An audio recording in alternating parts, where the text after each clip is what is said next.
Okay, so now we're moving into the Burr conspiracy, and it goes back to what I was saying, about the founding fathers of the country, or some of these early figures, how they disagreed with each other on their vision of America and what the United States should look like. And no more clear would that be than actually leading into a violent conflict that leads into death over disagreements. And some of it was ideological. I think much of it was also ego. So first of all, Jefferson was reelected in 1804. And extreme Federalists wanted to separate. So we think of maybe Jeffersonians, or the idea of wanting to be decentralized being more inclined to separation. And maybe, of course, with the Civil War, we had that kind of Jeffersonian concept in mind, the argument about there being states' rights, which is going to be the argument later, which we'll discuss what the cause of slavery was about later. But in any case, there was interest in actually separating and creating a separate country, I guess. I don't think they would have called it a country, but to separate.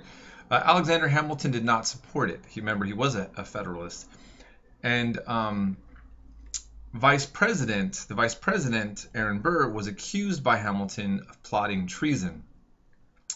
So he found this as an insult, and Burr challenged him to a duel, and he killed him. So Alexander Hamilton, such a fundamentally a major role player in the early one, and for all this history that we've been talking about, ends up dying in an illegal but established tradition that came from Europe.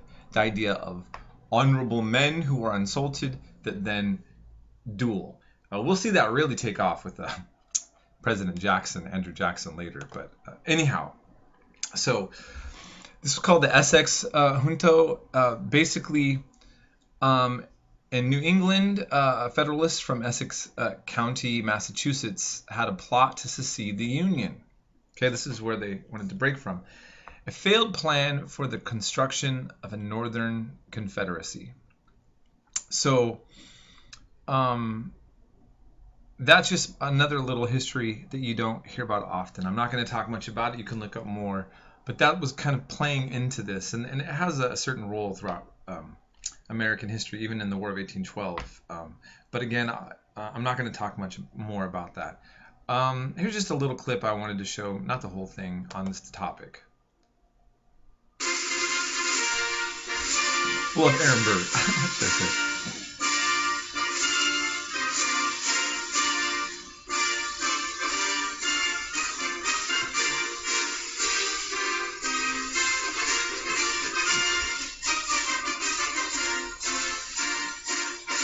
Aaron Burr actually professionalized politics of the United States. It was he who organized what later became Tammany Hall. Aaron Burr was a very successful lawyer. He was a hero of the Revolution and a very cunning politician. Burr felt that these immigrants that had come to us to escape wars, revolution, should be made Americans as quickly as possible. So he enrolled them in tenements, and then he started a bank. There's a little bit of money for the immigrants. They've got a place to live from which they will vote. And he controlled New York State and then New England. So he had put together a political machine in no time at all. So Madison and Jefferson go up to New York City. An agreement was struck that in the election of 1800, with Jefferson at the top of the ticket running for president, and Aaron Burr running for vice president, in exchange for which Aaron Burr would deliver New York State and a great deal of New England.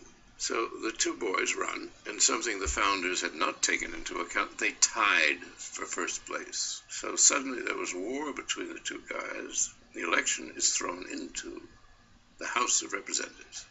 Burr could have become president if he had fought for it. He said an agreement is an agreement. I shall be the vice president, with the understanding that he would succeed Jefferson in due course. And after many votes and much chicanery, Burr stepped aside and Jefferson became the third president of the United States. Burr thought Jefferson was a gentleman who would keep to his word. Jefferson had no intention of doing this. Not one of his items of patronage would Jefferson acknowledge. Then it was war. So Burr suddenly finds himself without power. He's the vice president of the United States. Everybody thinks he'll be the heir. And he knows that Jefferson is there to block him every inch of the way. Finally, it comes to Burr trying to get his power base back, goes up to New York, his state, tries to get elected governor. Alexander Hamilton enters the scene, telling libels about him. Hamilton always ran off at the mouth, and though he was a very brilliant man, he was a rather vicious one. And he's the only person that Burr ever lost his cool with. Whatever it was he said about him, I have my theories, but they're only theories. Burr called him out for a duel. He had written in a paper that I have worse things to say of Colonel Burr than so far I have. Far worse than the public ever will know. And Burr said, meet me at Weehawken.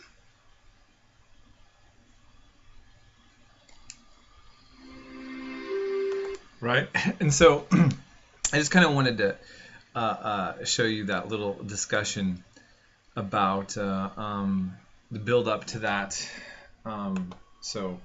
Okay, so the legacy of Burr. So remember, he could have been one of our presidents, and some of you maybe the first time you've heard of him. So after he does the assassination of one of our founders, Alexander Hamilton, a fellow founder, he fled to avoid getting into trouble. He led a group of armed followers down the Ohio River to attack New Orleans in 1806. Jefferson had him and his men arrested as traitors. He was acquitted in trial, lived for several years in Europe. Then he returns in 1812 to America and establishes himself successfully in a legal practice in New York City. This is definitely an America that no longer exists. This is a time that no longer exists. And I think it has to it's rooted in the fact that one, this was still kind of wild territory. We don't have the hand of the law, the reach of the law, and the ability of states to get involved in these things. I think we're seen as limited. I think also because of his status and the fact that most men at this time of their positions would have probably thought Hamilton had it coming. Burr did what a man does to preserve his honor. And I think that there wasn't as much criticism of him internally, at the very least, as it would have been said. I mean, he murdered somebody, but duels were usually only seen technically as legal as murders, but often understood, he's preserving his honor. I don't know a lot of the backdrop on what various outside sources at the time thought of Burr because of this, and so that would be something that would kind of solidify what I'm saying, or maybe even contradict. So that I'm just letting you know where I'm not aware of at this point. So we'll move on. Thomas Jefferson had a very difficult presidency, continuing tension with Europe. 1803, the Napoleonic Wars were occurring. Resistance by native tribes, resisting expansion of white settlers in the north and the south, of course. Okay, and Jefferson, he tries to,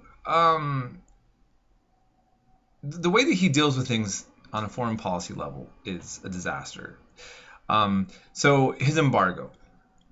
Someone called it a flea trying to break up a dogfight by threatening suicide. What would we be talking about? He prohibited American ships from leaving U.S. ports for any foreign port in the world. wanting them to stay out of these conflicts. So what did that do? It devastates the U.S. economy. Remember, he's an agricultural man. He doesn't really give much concern to those merchants on the outskirts. Okay, and many of them were Federalists. So that really upset people. In the election of 1808, James Madison, former Secretary of the State, won the presidency. Okay, from him due to this.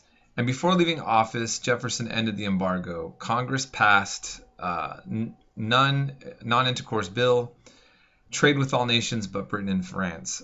So they were trying to, in the attempts of trying to stay out of foreign entanglements, he got hurt the U.S. economy and was not that popular. So this is kind of interesting as well. Thomas Jefferson, as you look in the textbook, was already, people thought he was having sexual relations with his slave.